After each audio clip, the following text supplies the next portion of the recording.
Bonjour à tous. Donc ici sur cette capsule vidéo, donc je vais reprendre, on va dire la synthèse du TP que vous avez fait à l'atelier. Donc on a étudié un petit peu le sectionneur porte fusible et surtout on a essayé de faire cette manip là où on a pris un des contacts de puissance, sachant qu'il y a 3 contacts de puissance du sectionneur. Et on a pris le contact de commande, ou ce qu'on appelle le contact de pré-coupure. Donc, sur ce TP-là, vous avez la lampe H4. Quand elle s'allume, ça veut dire le contact de puissance il est fermé. Quand elle est éteinte, ça veut dire le contact de puissance il est ouvert. Pareil, le H5 ici, quand le contact de pré-coupure il est fermé, la lampe s'allume. Quand il est ouvert, donc les lampes ici ça ne m'intéresse pas, c'est juste ça représente les contacts. Quand H4 s'allume, ça veut dire le contact de puissance il est fermé. Quand la lampe H5 s'allume, ça veut dire le contact de pré-coupure il est fermé. Maintenant, je vais vous proposer une petite animation sur ce même TP. Donc là, je reprends une animation. Donc ici, on vous a demandé par exemple de fermer le sectionneur. Le sectionneur est fermé, la lampe L1, ça représente par rapport à votre TP la lampe H4. Ici, la lampe L2, ça représente la lampe H5. Alors, on vous demande d'ouvrir le sectionneur. On ouvre le sectionneur, regardez, qu'est-ce que je constate? Je constate que le contact de pré-coupure, il s'ouvre avant le contact de puissance. Voilà. Voilà la première constatation. C'est-à-dire, à l'ouverture, c'est le contact de pré-coupure qui s'ouvre avant le contact de puissance. D'accord? À la fermeture, quand je commence à fermer le sectionneur, on va dire ici comment ça se passe. Quand je commence à fermer le sectionneur, c'est le contact de puissance qui se ferme avant le contact de pré-coupure.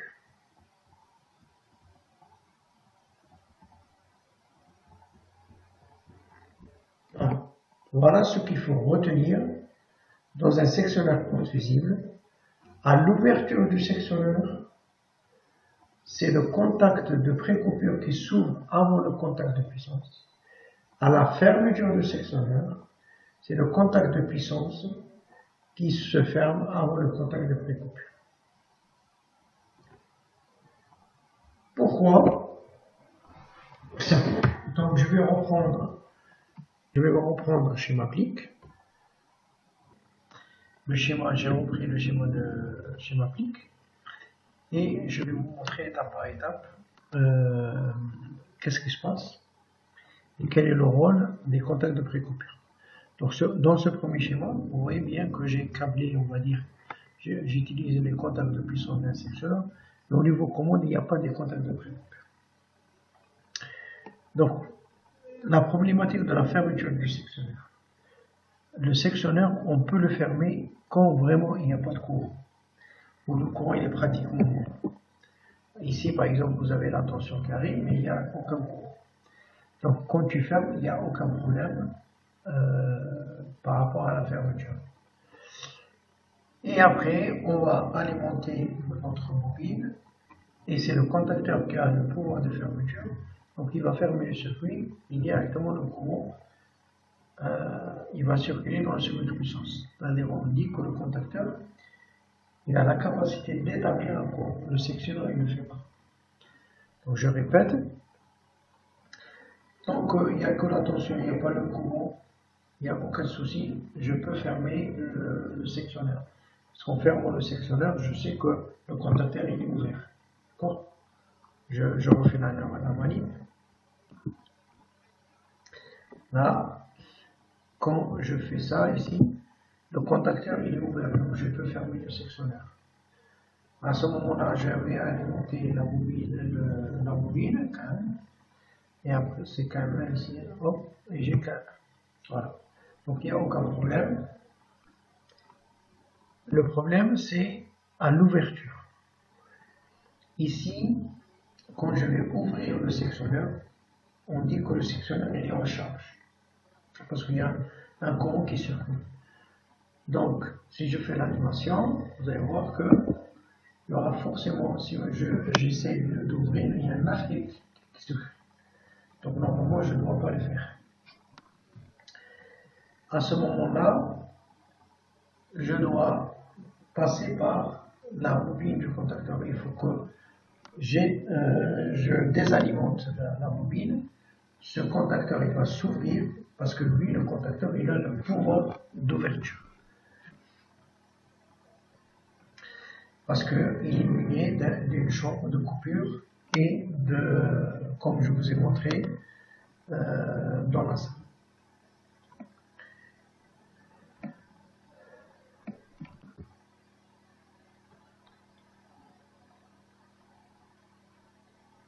Donc on va voir maintenant le problème de l'ouverture. Donc ici, si je vais forcer l'ouverture, il y aura création d'un arc électrique. Donc il ne faut jamais faire ça. Donc il faut toujours passer par ouvrir le contacteur. Pour ouvrir le contacteur, il faut désalimenter sa bobine et après le contact il s'ouvre tout seul. Donc le contacteur, il a la capacité d'interrompre un arc, il a la capacité de fermer ou d'établir un courant, mais le sectionneur, il ne peut pas le faire ça. Maintenant,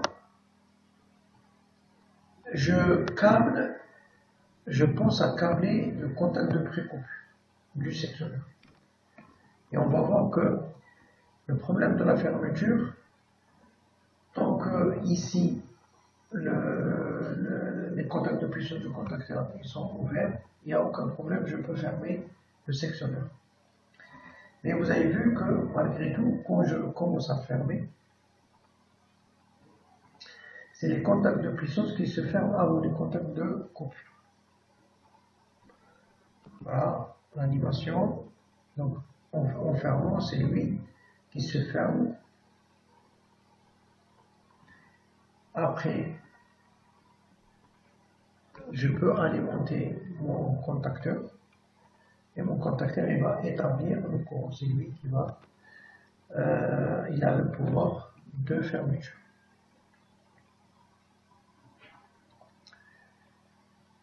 Maintenant, le problème de l'ouverture.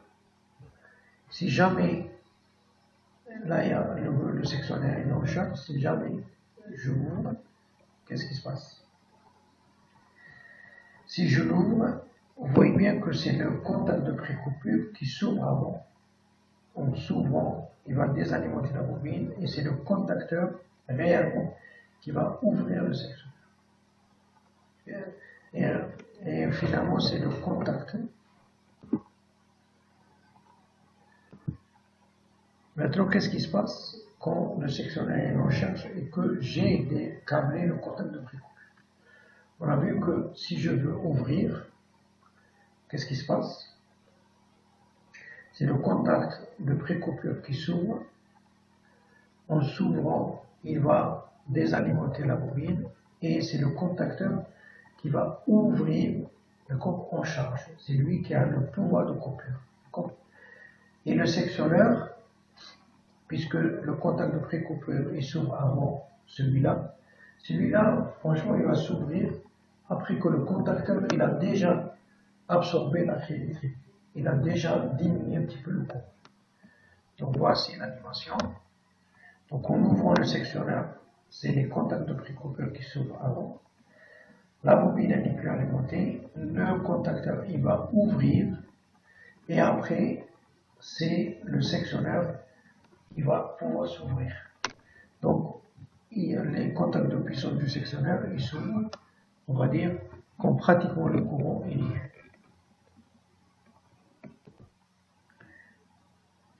Maintenant, la solution, quand le sectionnaire est en charge, même si on a câblé le contacteur pré-coupure, peut toujours passer par la bobine du contacteur. Donc ici, il faut qu'on ouvre, on appuie sur le commutateur, on désalimente la bobine, le contacteur il va ouvrir, il a le pouvoir de coupure, et après le sectionneur, on peut le manager.